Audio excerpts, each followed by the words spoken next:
தலைவர் நம்ம எல்லாருக்குள்ளேயும் ஒரு தலைவர் வந்து இருக்கார். இப்போ வந்து ஒரு கூட்டத்தில் நம்ம இருக்கோம் அப்படிங்கிற பட்சத்தில் நம்மளுக்கு முன்னாடி ஒரு தலைவர் இருக்காருன்னா அதற்காக அவருக்கு தான் தலைமை பண்பு இருக்குது, நமக்குள்ள தலைமை பண்பே இல்லை அப்படிங்கிற மாதிரி இல்லை. எல்லா மனுஷக்குள்ளேயும் ஒரு வீரன் இருக்கான், எல்லா மனுஷனுக்குள்ளேயும் ஒரு கோலை இருக்கான். அப்படிங்கிற மாதிரி எல்லா மனுஷனுக்குள்ளேயும் ஒரு தலைவர் வந்து இருக்கான். அந்த தலைவனை நம்ம எப்படி வந்து ஐடென்டிஃபை பண்ணுறோம் அப்படிங்கிறதுக்கு நிறைய விஷயங்கள் நம்ம ஒர்க் அவுட் பண்ண வேண்டியிருக்கும். தன்னை அறிதல் அப்படின்னு சொல்லுவாங்க. அந்த ஒரு ரூபத்தில் நம்மளை பற்றி நம்மளோட ப்ளஸ் அண்ட் மைனஸ்லாம் என்னன்னு தெரிஞ்சால் எந்தெந்த சூழ்நிலையில் நம்ம வந்து தலைவராக வந்து செயல்பட முடியும், எந்தெந்த சூழ்நிலையில் இன்னொரு தலைமைக்கு கட்டுப்பட்டு நம்ம வந்து செயல் வீரர்களாக ஒரு ஃபாலோவராக எப்படி வந்து இருக்க முடியும், எஃபெக்டிவான ஒரு பர்சனாக நம்மளோட கான்ட்ரிபியூஷன் எப்படி கொடுக்க முடியும் அப்படிங்கிறத வந்து தெரிஞ்சுக்கலாம். எல்லா இடத்துலையும் நான் தலைவனாக தான் நொட்டுவேன், இல்லை எல்லா இடத்துலையும் நான் வேஸ்ட்டுங்க அப்படி இன்னொரு தலைவர் சொல்கிறதெல்லாம் கேட்டு போவாங்க அப்படிங்கிற மாதிரி இல்லை. நமக்குள்ளே வந்து ஒரு சுச்சுவேஷனில் நம்மளால் வந்து நம்மளோட தலைமை பண்பு வெளியே வரும். அது நம்மளோட டேலண்ட் என்ன, நம்மளோட ஸ்ட்ரென்த் என்ன அப்படிங்கிறத நம்ம தான் வந்து கண்டுபிடிக்கணும். இந்த கார்ப்பரேட் ஸ்ட்ரக்சரில் வந்து பார்த்திங்கன்னா இன்றைக்கி தலைவர்கள் அப்படிங்கிறவங்க வந்து நம்ம மேலே உட்காந்துருக்க முதலாளி உருவாக்கிடுறான். ஸோ இவன் தான் தலைவர்னு சொல்லிட்டு அவனை பொறுத்த வரைக்கும் வேலை நடக்கணும் அப்படிங்கிறனா யாரெல்லாம் சூப்பராக கோழி மூட்டுறாங்களோ, யாரெல்லாம் மற்றவங்கள டார்ச்சர் பண்ணி வேலை வாங்குறாங்களோ அவன் இடத்துல வந்து தப்பும் இல்லை, அவனுக்கு வேலை நடக்கணும் லாபம் வரணுங்கிறதுனால ஒரு டீம் லீடர்னு ஒன்று வைக்கிறாங்கல்ல. இன்றைக்கி லீடர்ஸ் அப்படிங்கிறவங்க ஒரு பேட் எக்ஸாம்பிளாக இருக்காங்க. ஒரு லீடர் அப்படின்னா வந்து டக்கு நம்மளுக்கு யாருங்க நினைவுக்கு வருவா, ஒரு பொலிட்டீஷியன் தான்.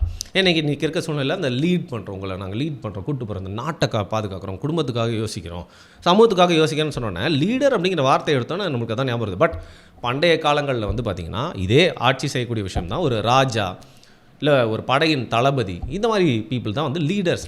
இல்லை நம்மளோட ஊர் தலைவர் அப்படின்னு சொல்லுவாங்க அவர், இல்லை ஒரு சமூகத்தை வழிநடத்த போன தலைவர்கள், இவங்களாம் தான் தலைவர் அப்படின்னு சொன்னோன்னே நமக்கு மனசில் வந்து நிற்பாங்க.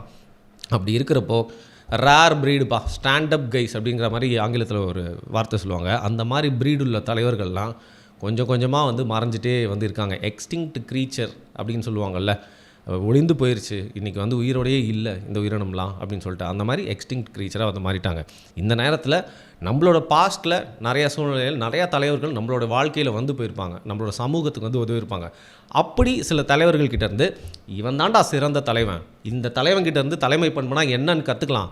அப்படி கற்றுக்கலான்னா ஏன் அவர் சிறந்த தலைவர், அவர் என்னென்ன விஷயங்கள்லாம் தன்னோட ஆட்ரிபியூட்ஸாக கேரக்டர்ஸாக வச்சுருந்தாரு அப்படின்னு சொல்லிட்டு சில தலைவர்கள் அவங்களோட வாழ்க்கையில் என்னெல்லாம் பண்ணாங்களோ அதுலேருந்து ஒரு தலைமை பண்பு எப்படி இருக்கணும் அப்படிங்கிற உதாரணத்தை நம்ம வந்து கற்றுக்கலாம். நம்மளுக்கெல்லாம் ரொம்ப தெரிஞ்ச தலைவர்கள் பல பேர் இருந்திருக்காங்க. அதில் ஒரு தலைவர் எப்படின்னு பார்த்தீங்கன்னா, சின்ன வயசுலேருந்தே அவருக்கு வந்து வேட்கை தாகம் உள்ளே இறங்கி வந்து போராடணும் அப்படின்னு சொல்லிட்டு வந்து ஒரு துணிவு இருக்குது. ஆனால் எப்படின்னு தெரியல, ஒரு பாயிண்ட் ஆஃப் டைமில் வந்து பார்த்திங்கன்னா அவருக்கு ஒரு விதமான போராட்டம் வந்து திணிக்கப்படுது. அந்த போராட்டத்துலேயும் பார்த்திங்கன்னா நட்பு சக்திகளோட வந்து துரோக சக்திகள் நிறையா இருக்குது. அதில் வந்து அவரை வழி நடத்துறதுக்கு 2 சக்திகள் இருந்தாலும் அதை ஒரு சக்தி தேர்ந்தெடுத்து அந்த பாதையில் வந்து போக வேண்டியது இருக்குது. அப்படி வந்து நிறையா உதவிகள் வந்தாலும் நிறைய பேர் வந்து பார்த்திங்கன்னா வந்து அவரை வந்து நட்பு பாராட்டுற மாதிரி சதியும் பண்ணி நம்பிக்கை துரோகமும் பண்ணுறாங்க.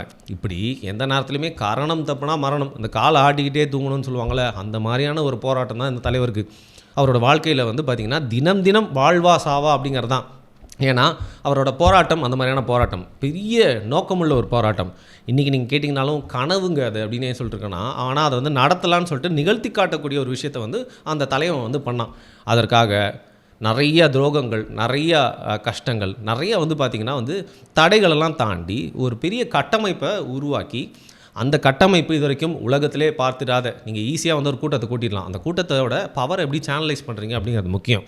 ஸோ இன்றைக்கி போராட்டம் அப்படிங்கிறது வந்து பார்த்திங்கன்னா எல்லாமே வந்து ஒரு ஆயுதத்தை எடுத்தோ இல்லை யாராவது தாக்கியோ இல்லை போராட்டம் அப்படிங்கிறது சண்டே அப்படிங்கிறதுல நிறைய போராட்டம். ஏன் இந்தியா வந்து அமைதி வழி போராட்டத்தை வந்து உலகத்துக்கு சொல்லி கொடுத்துருக்கு.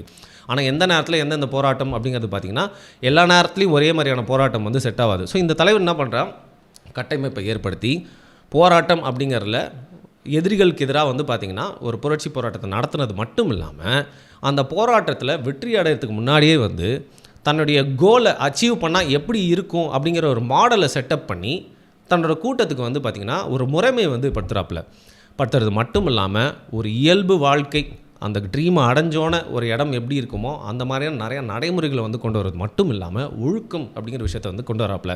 நிறைய பேர் கேட்பாங்க சின்ன வயசில் வந்து பார்த்திங்கன்னா எது இருக்கோ இல்லையோ டிசிப்ளின் இல்லைனா அவ்வளோதான் சொல்லிட்டு டேலண்ட் இருந்தாலும் டிசிப்ளின்லாம் வேஸ்ட்டுன்னு சொல்லுவாங்க. சத்தியமாக சொல்கிறேங்க, டைம் அண்ட் டைம் அகெயின் டேலண்ட்டை வந்து டிசிப்ளின் வந்து பீட் பண்ணிட்டு போயிட்டே இருக்கும். இப்போ நான் வந்து பெரிய டேஷ் அப்படின்னு நினச்சிட்டு நான் வந்து பார்த்திங்கன்னா எனக்குலாம் இவ்வளோ டேலண்ட் இருக்குது தெரியுமா, நான்லாம் வந்து செம்மையாக கண்டென்ட் பண்ணுவேன், எனக்குலாம் பேச்சு திறமை சூப்பராக இருக்கும் அப்படின்னு நான் பேசிகிட்டே இருந்து நான் அந்த கண்டென்ட் பண்ணாமல் வந்து விட்டுட்டேன், பெருமை பேசிகிட்டே இருந்தேன்னா வந்து பார்த்திங்கன்னா நான் தோற்று போயிடுவேன். ஆனால் இன்னொருத்தவனுக்கு டேலண்ட்டே இல்லை அப்படின்னா கூட தொடர்ந்து தன்னோட வேலையை கன்சிஸ்டண்ட்டாக செஞ்சுட்டே இருக்கானா ஆமாம் ஜெயிக்கிற மாதிரி அவன் ஜெயிச்சிடுவான். அதான் டைம் அண்ட் எகெயின் டேலண்ட்டை வந்து ஹார்ட் ஒர்க் அதுவும் டிசிப்ளின் வந்து பீட் பண்ணும். ஸோ இந்த தலைவன் ஒழுக்கத்தை வந்து அந்த கூட்டத்துக்குள்ளே கொண்டு வரான்.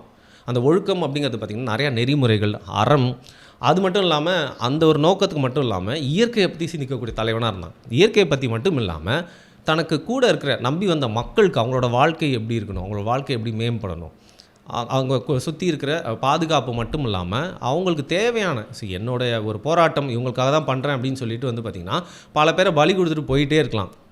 பட் எல்லாருக்குமே நல்லது கிடைக்கணும் அப்படிங்கிறதுக்காக பல ரூல்ஸை வந்து உண்டாக்கி அவங்களுக்கு நம்பிக்கையை விதைச்சி வந்து பார்த்திங்கன்னா பல காலகட்டங்கள் அந்த ஒரு போராட்டத்தை வந்து தலைவன் வழி நடத்திட்டு போகிறான். இதில் சுய ஒழுக்கம் அப்படிங்கிறது ரொம்ப முக்கியம். ஒழுக்கம் அப்படிங்கிறத நீ மற்றவனுக்கு பண்ணுடா அப்படின்னு சொல்லிட்டு நம்ம வெடிபிடாக இருந்துட்டு போயிடலாம். ஏன்னா நான் தலைவன், எனக்கு நிறையா ஸ்ட்ரெஸ் இருக்கும், அதனால் வந்து பார்த்திங்கன்னா இந்த ஒழுக்கத்தெல்லாம் தாண்டி எதாவது பண்ண அதெல்லாம் கண்டுக்காதப்பா. ஒரு இனத்திற்காக நான் வந்து ஒரு தலைவனாக உங்களுக்காக டெய்லியும் இரவு பாலாக உழைச்சிட்ருக்கேன், கேஸ்லாம் வாங்குகிறேன். அது மட்டும் இல்லாமல் என்னோடய குடும்பத்தை பற்றி ஊரெலாம் பேசுகிறான். டெய்லி வந்து பார்த்திங்கன்னா பத்திரிகையாளர் வந்து டார்ச்சர் பண்ணுறாங்க. அது மட்டும் என் சொத்து மதிப்பை எல்லாருமே வந்து உத்து பார்த்துட்டே இருக்காங்க. அதனால் எனக்குன்னு ஒரு ஸ்ட்ரெஸ் இருக்குங்கன்னு சொல்லிட்டு இன்றைக்கி பவரில் இல்லாத வர துடிக்கிற இல்லை வேறு ஏதோ ஒரு முகத்தை வச்சு இன்னொரு முகமாக மாறி ஆட்சியை பிடிக்க நினைக்கிறவங்க எல்லாருக்கும் சேர்த்து தான் சொல்கிறேன். இப்படி ஏதோ ஒரு ரீசன் சொல்லிட்டு போகலாம். ஆனால் இந்த தலைவன் அப்படிங்கிறவன் மற்றவங்களுக்கு சொல்லிக் கொடுக்குறது இட்ஸ் ப்ரீச்சிங் இஸ் ஈஸி, அதை வந்து செயல்படுத்துறது கஷ்டம்னு சொல்லுவாங்கள்ல, அதை இந்த தலைவன் வந்து செயல்படுத்தி காட்டுறாப்புல. ஸோ எல்லாருக்குமே உதாரணமாக இருக்கக்கூடிய தலைவன் என்ன தெரியுமா பண்ணுவான்? தியாகத்தை பண்ணுவான். தன்னோட உயிரை வந்து தியாகம் பண்ணுற நிறையா தலைவர்களை பார்த்துருப்பீங்க. எனக்கு என்ன வேணால் ஆகட்டும், என் குடும்பத்துக்கு எதுவும் ஆகக்கூடாது அப்படின்னு சொல்லிட்டு தன்னுடைய குடும்பத்தை பாதுகாத்து தன்னுடைய சந்ததி வந்து ஒரு பிரச்சனை இருக்குன்னா அங்கேருந்து போயிட்டு தாம் பொது வாழ்க்கைக்காக வந்து சமூகத்துக்கு போராடி மக்களுக்காக உயிர் நீத்தவர்கள் பல பேர் இருக்காங்க. அவங்க தங்களோட வாரிசுகள், குடும்பங்கள், அம்மா, அப்பா, அக்கா எல்லாரையுமே வந்து பாதுகாக்கணும்னு நினச்ச ஒன்றும் தப்பு இல்லை, அது வந்து சரியான விஷயம். ஆனால் ஒரு தலைவன் எப்படி இருந்துக்கான்னு பார்த்தீங்கன்னா தனக்கு பிறந்தவர்கள், தனக்கு கூட இருந்தவர்கள், ரத்த சொந்தம் எல்லாத்தையும் வந்து பார்த்திங்கன்னா இரண்டாம் பட்சமாக வச்சு தன்னுடைய நோக்கத்தையே வந்து முதலாக வச்சு தியாகம் பண்ணோம். ஒரு வாட்டி இல்லை, 2 வாட்டி இல்லை, 3-4 வாட்டி இந்த வந்து யாராலையும் பண்ண முடியாது, நினச்சி கூட பார்க்க முடியாத தியாகத்தை வந்து இந்த தலைவன் பண்ணான். இந்த மாதிரி தலைவர்கிட்ட வந்து நம்ம நிறையா விஷயங்கள் வந்து கற்றுக்கணும். மட்டும் இல்லாமல் இன்றைக்கி வந்து அன்பு, அறம், நெறி அப்படிங்கிறது மட்டும் இல்லைங்க, சில நேரத்தில் சூதும் வந்து தெரியணும். அதுவும் வந்து இந்த தலைவனோட வாழ்க்கையிலேருந்து நம்ம கற்றுக்கிட்ட ஒரு விஷயமா இருக்குது. இந்த மாதிரி தலைவர்கள் சமூகத்தில் வந்து பார்த்திங்கன்னா, ஏன்னா தலைவர்கள்ன்றவங்க பிறந்துட்டு தான் இருப்பாங்க. இன்றைக்கி எவனோ ஒருத்தன் ஆல்ஃபா மேலாக எல்லோரும் லீட் பண்ணணும், இல்லை பவர் கையில் எடுக்கணும்னு சொல்லிட்டு எல்லா காலகட்டத்திலும் யாராவது பண்ணிட்டு தான் இருப்பாங்க. ஆனால் இன்றைக்கி சமூகம் என்ன சொல்லி கொடுத்துருக்கு, இப்படி குறுக்கு வழியில் போயிட்டு ஏரியாவில் வந்து பார்த்திங்கன்னா வந்து 4 பேர் கட்ட பஞ்சாயத்து பண்ணிட்டு போலீஸ் ஸ்டேஷன் நல்ல உறவு வச்சுட்டு 4 லேண்ட் மேட்டர் முடிச்சு கொடுத்துட்டு அதுக்கப்புறம் ஒரு கட்சியோட தலைவரோட ஃபோட்டோ வந்து இங்கே வச்சுன்னு வெள்ளை சட்டை போட்டுன்னு ஃபார்ச்சுனர் வாங்கிட்டோன்னா அது வந்து தலைவருக்கு உண்டான அடுத்த கட்ட வழி. இன்றைக்கி மேலே தலைவனுக்கு கூஜா தூக்கிட்டு அவனை ஃப்ளெக்ஸ் வச்சுட்டு அவனுக்கு புகழ் பாடிட்டு அவருக்கு ரீல்ஸ்லாம் நம்ம போட்டு ப்ரொமோட் பண்ணிவிட்டு அந்த இடத்துக்கு நம்ம போனோம் அப்படின்னு நான் கேட்குறது கேவலமான விஷயம். தலைவனா இவன் தலைவன், அந்த தலைவனின் நோக்கத்துக்கு நான் உயிரையும் கொடுப்பேன். தலைவன் வந்து கஷ்டப்பட்டு அந்த இடத்துக்கு போயிருக்கான், அவன் தலைவனாக இருந்து செய்ய வேண்டிய கான்ட்ரிபியூஷன் பண்ணிட்டுருக்கான், நான் தொண்டனாக இருந்து செய்யணும், போர்ப்படை வீரன் மாதிரி நான் செயல்படுவேன் அப்படின்னு நீங்கள் நினைக்கணும். அப்போ தான் அந்த தலைவனும் கரெக்டாக இருக்கணும், தான் அந்த சித்தாந்தத்துக்கும் வந்து மரியாதை. ஆனால் இன்றைக்கி சூழ்நிலை அப்படி இல்லைல்ல. அரசியல் எப்படி இருக்குது, இளைஞர்கள்லாம் வந்து பார்த்திங்கன்னா ஒரு நடிகர் வராருன்னா அந்த நடிகர் சூப்பராக ஆடுறாரு, அழகாக இருக்கார், சூப்பராக பேசுகிறாரு, அப்பா என்னமா கலராக இருக்கார், செம்மையாக பஞ்சு டைலாக் சொல்கிறாரு, அவருக்கு ஓட்டு போடுவேன். இன்னொருத்தங்க இவங்க வந்து குடும்பமாக வந்து பார்த்திங்கன்னா வந்து வந்தாலும் அந்த குடும்பம் தாங்க நம்மளுக்கு ரொம்ப முக்கியம், அதனால் நான் அவர் தலைவராக ஏற்றுக்கிறேன். அந்த குடும்பத்துலேருந்து வர தலைவர்கள் தான் பார்த்திங்கன்னா சிறந்த தலைவராக இருக்காங்கன்னு தங்களோட வெக்கம் மானத்தெல்லாம் வந்து அப்படி இல்லாமல் எழுதி கொடுத்துட்டாங்க தங்களே. இன்னும் சில தலைவர்கள் தாங்க வந்து தலைமை பண்பில் இருக்கணுன்றதுக்காக வந்து சொந்த இனத்திலே வந்து பார்த்திங்கன்னா யாராவது வெளிலேருந்து வந்து ஒருத்தர் துப்பாக்கி சூடு நடத்த சொன்னால் கூட நடத்திட்டு தங்களுடைய ஆட்சியை தக்க வச்சுக்க, சேரை காப்பாற்றிக்கிறதுக்கு என்ன வேணால் பண்ணுவாங்க. பறந்தும் போகிறதுக்கு ரெடியாக இருப்பாங்க, திரும்பியும் தவழ்ந்தும் போகிறதுக்கு ரெடியாக இருப்பாங்க. இப்படி பல்வேறு தலைவர்கள் வந்து பார்த்திங்கன்னா தங்களை தலைவர்கள்னு சொல்லிட்டு ஒரு பேட் எக்ஸாம்பிளாக இருந்தாலும் நம்மளுக்கு வரலாற்றில் சில தலைவர்கள் வாழ்ந்து மறைந்திருக்காங்க, ஒரு நல்ல உதாரணமாக வந்து மறைஞ்சிருக்காங்க. இன்றைக்கி சில தலைவர்கள்லாம் நீ எக்ஸாம்பிள் கொண்டு வரியே, ஆனால் அவங்க நோக்கம் வெற்றி பெறலையே, அப்புறம் எப்படி நீ வந்து அவரெல்லாம் வந்து சிறப்பான தலைவர் நீ வந்து சொல்லலாம் அப்படின்னு கேட்டிங்கன்னா, அந்த தலைவனோட நோக்கம் வெற்றி பெற்றதோ இல்லையோ ஒரு பாதையை நம்மளுக்கு ஏற்படுத்தி கொடுத்து ஒரு உதாரணமாக விளங்கிட்டு போயிருக்கானா அவங்க விட்ட இடத்துலேருந்து நம்ம அதை எடுத்துகிட்டு போகணும்.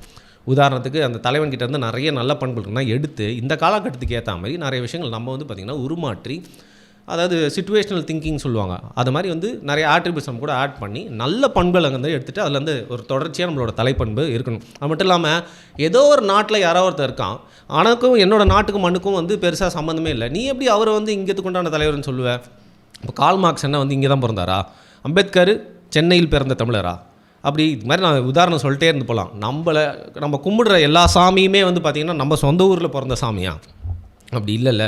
ஸோ எங்கிறதோ ஒரு மூலையில் இருந்தாலும் ஒரு கிரேட் ஐடியா, ஒரு கிரேட் பர்சனாலிட்டி நம்மளை வந்து இம்ப்ரெஸ் பண்ணிருச்சு அப்படின்னா அவங்ககிட்டேருந்து ஒரு நல்ல நோக்கத்துக்காக நம்ம இன்ஸ்பயர் ஆகி அவங்களோட வழியில் போகிறது ஒன்றும் தப்பு இல்லை. அப்படி வந்து பார்த்திங்கன்னா ஒரு தலைவன் நம்மளை வந்து இன்ஸ்பயர் பண்ணிவிட்டு இந்த உலகத்தில் வந்து போயிருக்காங்கன்னா இன்றைக்கி தேதியில் அந்த மாதிரி தலைவர்கள், அந்த மாதிரி ஹீரோஸ்க்கெலாம் நான் வந்து ஒரு மரியாதை செலுத்தும் விதமாக தான் இந்த காணொலியை நான் வந்து பண்ணேன். ஸோ ஒரு தலைமை பண்பு அப்படிங்கிறது ஒவ்வொரு துறைக்கும் வந்து வேறுபடும். எல்லாருமே ஒரே மாதிரி தலைவராக வந்து இருந்துட முடியாது. பட் உண்மையான தலைவன் அப்படிங்கிறவன் நோக்கத்துக்காக தன்னையும் சரி தனக்கு உரியதையும் சரி தியாகம் செஞ்சு தன்னோட கூட்டத்துக்காக உயிரையே விடுவான். அதுதான் அவன் தான் உண்மையான தலைவன். தான் வாழ்கிறது மட்டும் இல்லாமல் தன்னோட புகழை வந்து பதவியாக மாற்றிக்கணும், தன்னோட குடும்பம் வந்து 10 தலைமுறைக்கு ஆட்சி செய்யணும், எப்படியாவது இனத்தை பலி கொடுத்தாவது வந்து ஆட்சிக்கு வந்துடணும் அப்படின்னு நினைக்கிறவங்களாம் வந்து சத்தியமாக எந்த காலகட்டத்துக்கும் அந்த கட்சியில் இருக்கவனுக்கு அவன் வந்து அடுத்த கட்டத்துக்கு முன்னேறணுன்றதுனால அவங்கள தலைவராக வேணால் இன்றைக்கி பேர் சொல்லிக்க ஏற்றுக்கலாம். ஆனால் அவங்களாம் வந்து வரலாற்றில் என்றைக்குமே தலைவர்களாக மக்கள் இல்லை வரலாறு சந்ததிகள் ஞாபகம் வச்சுக்காது. என்றைக்கும் தலைவன் ஒருவன் தான்.